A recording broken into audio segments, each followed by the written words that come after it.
السلام عليكم ورحمة الله تعالى وبركاته. كنتمنى أنكم تكونوا دائما بخير، صحة جيدة، بخير وعلى خير إن شاء الله الرحمن الرحيم.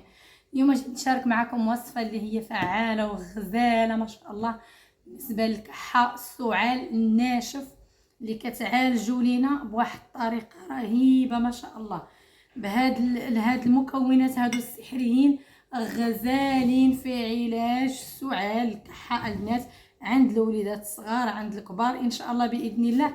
غتعالج لكم الكحه بصفه نهائيه، غادي تمشي عليكم البنات. وبالنسبه اللي عنده الحساسيه راه هاد الدواء البنات يعني كيمشي معاه. بالنسبه اللي عنده الحساسيه انكم خفتوا باش ياكل هاد الشيء، فهاد الشيء ما بالعكس هو مهدئ للحساسيه، غزاله ما شاء الله. والكحه غتمشي كيما قلت لكم الوليدات الصغار والكبار ان شاء الله الرحمن الرحيم. هنايا غادي ندوزو باش نحضروا هاد المكونات وما نطولش عليكم اخوتي اخواتاتي. واللي كيشاهد لاول مره الفيديو فما ينضمش القناه، فما ينساش الاشتراك بطبيعه الحال الا عجبك المحتوى ان شاء الله الرحمن الرحيم.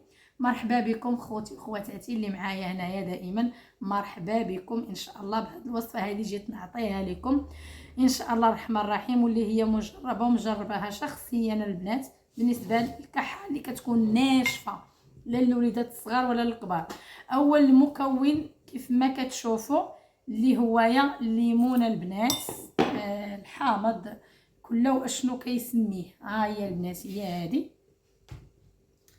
كتشدوا كتعصروها وكتصفيوها، كتحتفظوا غير بالماء ديال الليمون البنات. كيف ما كتشوفوا كتاخذوا 4 الحبات حتى 5 الحبات على حسب الشخص، واش غيشربوه جوج واش واحد.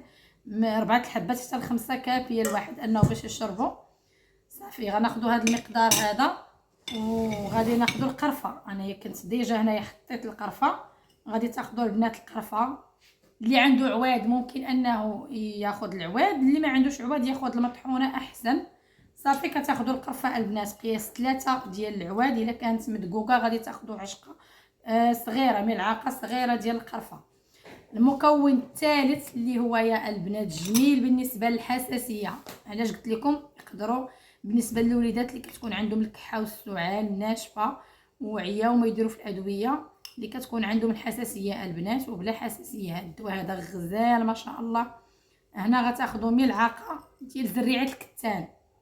ها هي البنات على هذا الشكل هذا زريعه الكتان، كتاخذوا منها ملعقه مطحونه على هذا الشكل هذا. صافي كتحركوا المكونات وكديروها فوق نار اللي غادي تبقى تقريبا 5 ديال الدقائق غير حتى تطلع الغليه.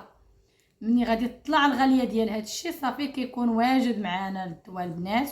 ممكن انكم تشربوه بالصحه والراحه وراه جميل بزاف.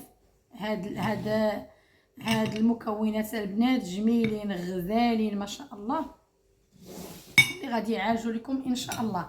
كنتمنى هذا الفيديو ان شاء الله ينال الاعجاب ديالكم. خليتكم بخير وعلى خير ان شاء الله. الى وصفه اخرى خليتكم بخير وعلى خير.